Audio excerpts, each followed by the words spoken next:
Welcome to this review lecture for Unit 3, the Early Republic to 1815. In the aftermath of the American Revolution, as Americans tried to create the kind of society and government that they wish to have, we see them working out what it means to be an independent country. And one of the key developments we're going to take a look at first will be the birth of political parties. In the beginning, Americans didn't think that political parties were a good idea. They considered factions, as they called them, a problem. James Madison, in his famous essay, Federalist Number 10, argued, in fact, that the Constitution would create a big enough republic that factions would not really occur. And yet, by 1792, Madison, along with Thomas Jefferson, is part of the first party system, which would also include Alexander Hamilton, John Adams, and George Washington. In the beginning, these factions organized themselves over differing interpretations of the powers of the national government. So Federalists believed in a strong national government. The Democratic Republicans wanted it limited. States' rights would be another way to say that. The Federalists fear the mob rule. They fear an excess of democracy. They would rather the country be led by wise, aristocratic, enlightened leaders. But the Democratic Republicans were afraid of that. They were particularly afraid of Washington, imitating or echoing moves that seemed monarchical in nature. So you'll very often hear them criticizing Federalists as being monarchically British-like, Anglophile. A loose construction or interpretation of the Constitution is part of who the Federalists are. That issue aroused itself in Hamilton's proposals for a national bank. His ideas for how to pay off the Revolutionary War debt also included an excise tax, which would have been collected on the making of whiskey. Together, this tax and the bank would help get the nation's finances on track, pay off Revolutionary War debts. However, the Democratic Republicans were not very enamored with Hamilton's plans.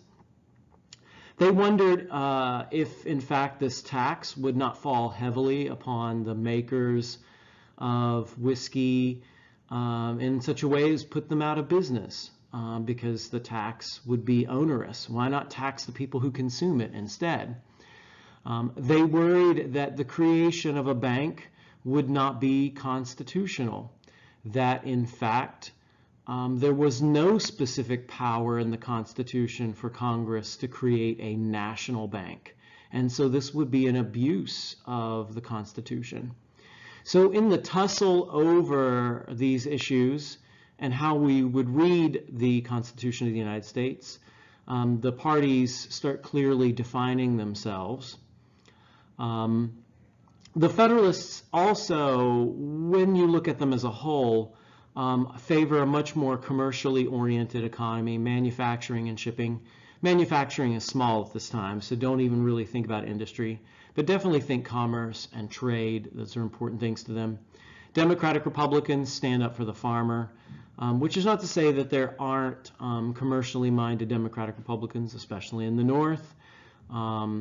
But in the South, it's going to be talk about the farmers and what's good for them as a whole.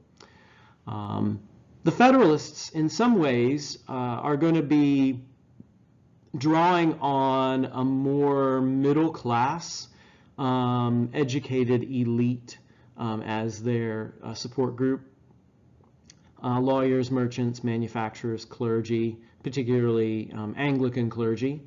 The Democratic Republicans might still draw from some of those ranks, but especially appealed to the farmers.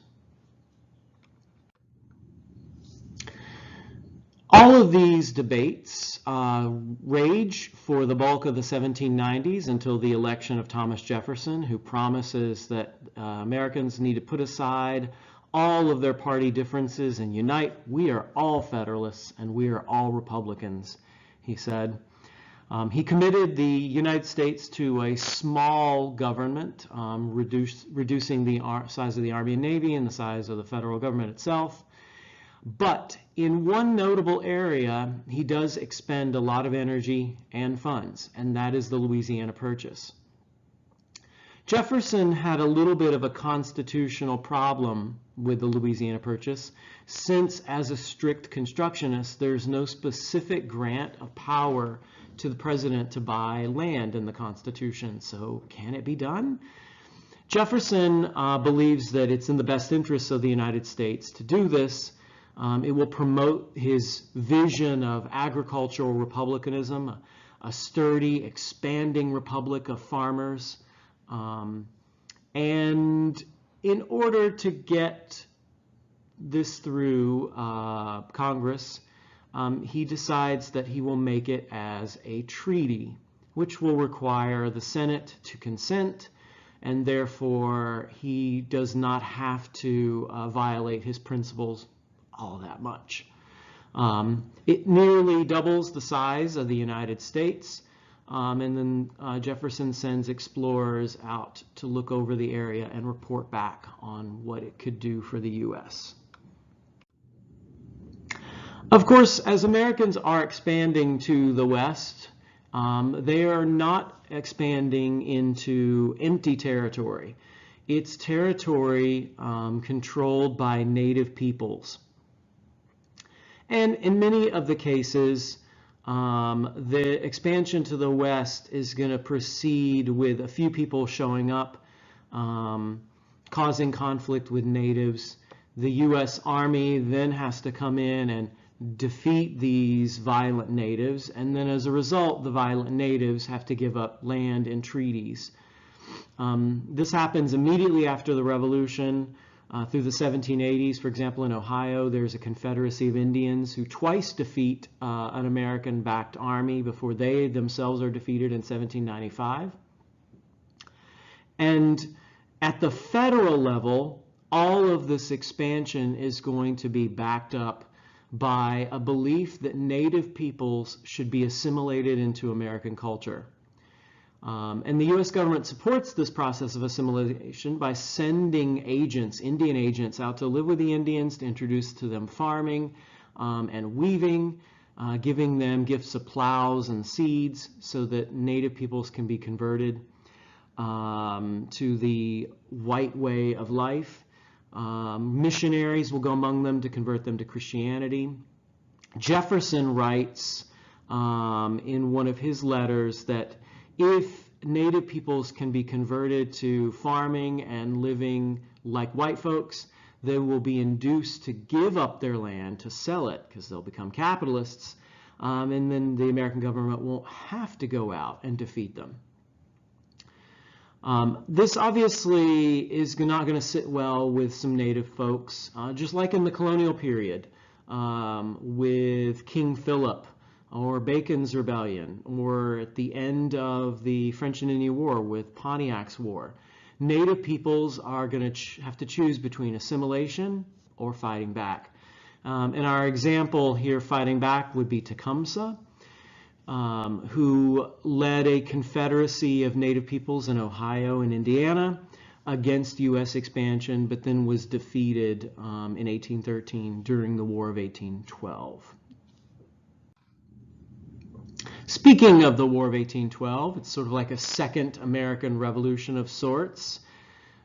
Kind of, but really it's just a giant colossal blunder. One of the key issues troubling the U.S. in its early years was how to relate to Britain and France. We had a treaty of alliance with France that actually gets negated in 1800. But the British are our best trading partners, and so the course that Americans choose is neutrality. Trade with everybody, make all the money you can, but don't ally or get involved in the politics of those nations. It's kind of hard to stay neutral when Europe is at war, particularly after Napoleon takes over France, and then Europe gets in a series of wars until Napoleon is defeated. And the U.S. gets caught in the middle of those conflicts. that traditional rivalry between Britain and France heats up. The British were impressing American sailors, and this refers to the practice of stopping American ships and claiming that sailors on board those ships were actually British and they owed allegiance to Britain and therefore needed to go with the British and fight in the British Navy. Of course, the British needed people because they're fighting Napoleon. This impressment amounted to essentially kidnapping, and Americans protested again and again to the practice. About 6,000 Americans were impressed in this time period. All of these issues boil over until 1812, when this conflict on the seas, the bubbling conflict with Indians in the West, is raised as, both of these things are raised as excuses to go to war under President Madison, and that's what happens. It's a blunder.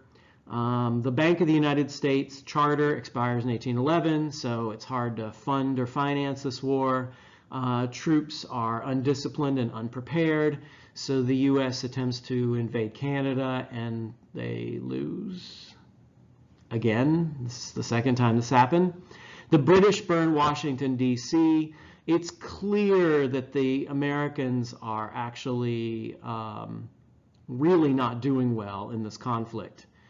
But in the end, a fortuitous victory after the war is already over convinces Americans that they indeed have won their rights and their liberties again by the bomb's early light, which was a poem written during the war itself and is now our national anthem.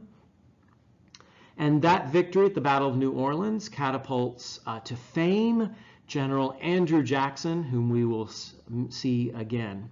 It also results in the eventual death of the Federalist Party, leaving Americans to a one-party rule, kind of, until 1824. So one of the key developments in this time period has to be U.S. relations with the rest of the world. And so I've got two of them on this slide. Washington's farewell as he's getting ready to retire from the presidency leaves Americans with an address written mostly, indeed almost entirely, by Alexander Hamilton. And it has two recommendations: no political parties and no entangling alliances with other nations. Trade, but be neutral. And this will become a key part of American foreign policy really up until 1949. It's debated, discussed, and basically adhered to. A second key policy development, and this one is crucial for understanding what happens later in American history, is the Monroe Doctrine. The republics of South America, Mexico, had gotten their independence from Spain and Portugal in the early 19th century. And as they are doing so, the United States sees itself as a big brother to them. We're cheering on our brothers and sisters to the south of us. And so we issue a doctrine to say that Europe will no longer be allowed to colonize any part of the Americas. So Spain, don't make any plans for reconquering parts of South America or Mexico. And the U.S. would not allow Europeans to interfere in the politics of these countries. Instead, we will interfere in the politics of these countries. More on that later. We'll also stay out of European politics as well. So this Monroe Doctrine is going to be a key foreign policy development for the United States, and it will remain right up until today one of the principles that's operating in U.S. history in terms of our relations with our neighbors to the south. In terms of review charts for this unit, there is a review chart on the first political parties that's more detailed than the one that begins this short review lecture. So definitely pay attention to that because knowing about political party development is a critical part of the AP exam. Please note that the Democratic Republicans are a political party. The Anti-Federalists are not. The Anti-Federalists are simply a loose group, and it's not even a group really, of folks who don't like the Constitution. They're not even organized as a party, so don't confuse the two of those. The second of the charts concerns early American conflicts, and there's a key one here, the Whiskey Rebellion, which would be a good example of pushback against Alexander Hamilton's financial plans. These frontier rebels in Pennsylvania thinking, you know, what did we fight the revolution for? No taxation without representation, and dang it, we're getting taxed. Oh, but they did have representation. They just didn't like the taxes. They rebel. President Washington personally leads an army to Western Pennsylvania to put down the rebellion, which signifies that the federal government would exercise its authority and respond to challenges. The second one is the War of 1812, which I did cover in the review lecture. Just pay attention to the outcome, especially with the Hartford Convention and the death of the Federalists. And that's it.